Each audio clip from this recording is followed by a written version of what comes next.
The story of the drug crisis in the United States begins with one man, Pablo Escobar. In the 1980s, he built a sprawling drug empire that flooded American streets with cocaine, amassing unimaginable wealth while devastating entire communities. Escobar didn't just dominate the drug trade, he became a near-mythical figure, defying governments and spreading fear across an entire continent. But his fall wasn't the end. It was only the beginning of something far darker. The power vacuum left behind was quickly filled by Mexican cartels. These organizations expanded their reach, smuggling not just cocaine but also methamphetamines, heroin, and more recently, the deadly fentanyl, creating a wave of destruction like never before. And continuing Pablo Escobar's legacy, both old and new protagonists have emerged, keeping the power and brutality of the Mexican cartels alive. These figures, known for their cruelty and dominance in the drug trade, have shaped a new era of violence and destruction. Despite international efforts, many cartel leaders have fallen into the hands of justice. Ismael El Mayo Zambada, the legendary co-founder of the Sinaloa Cartel, captured in 2024 after decades as one of the most wanted figures in the world. Joaquin Guzman Lopez, son of El Chapo, who was also detained in 2024, marking an attempt to weaken the cartel's leadership. These names may now be behind bars, but their organizations still have deep roots.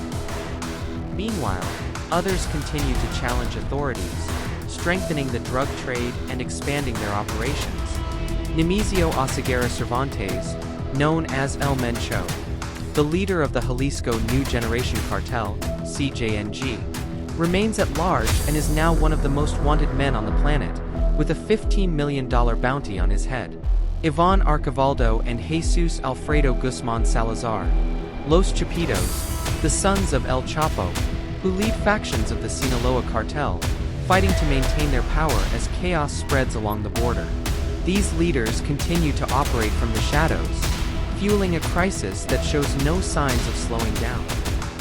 These groups expanded the reach of drugs, bringing not only cocaine but also methamphetamines, heroin, and, more recently, the deadly fentanyl. Today, the results of this trafficking chain can be seen on the streets of American cities. Thousands of homeless individuals, victims of addiction, living in inhumane conditions. Scenes that not only shock, but also reflect a crisis that seems far from over. The history of drug trafficking in the United States is not just a matter of crime, but of lost lives and a system struggling to recover. Recently, President Donald Trump made a bold and decisive statement, declaring an all-out war on drug trafficking, with a special focus on dismantling the powerful Mexican cartels. The drug cartels are waging war in America, and it's now time for America to wage war on the cartels. We will show no mercy on the cartels. Every day, drug traffickers are using the waters of our region to ship their lethal poisons to America, killing so many of our people and ruining families. In addition to restoring strong border security, I will deploy all necessary military assets, including the U.S. Navy, to impose the full naval embargo on the cartels. I did that before, and it worked. I will ask Congress to pass legislation ensuring that drug smugglers and human traffickers receive the death penalty. Happen much longer. We have to take over, we have to be tough, we have to be smart, we have to be fair. But if we don't do something immediately, our country is gone. Despite Donald Trump's strong words and lofty expectations, the truth is that money and inequality are the true root causes of humanity's greatest evils. As long as money can buy everything and everyone, there will be no real hope. Improvements here and there may happen, but the eradication of these problems is unlikely. Before a true fight against drugs can succeed, the focus must shift to implementing strict anti-corruption laws, even up to the death penalty for those guilty at all levels. Only then can we say there's a glimmer of hope.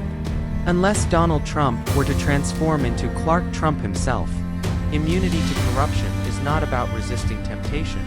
It's about exposing the hypocrisy of those who profit from the shadows they condemn. If you enjoyed the video, please subscribe. Thank you very much.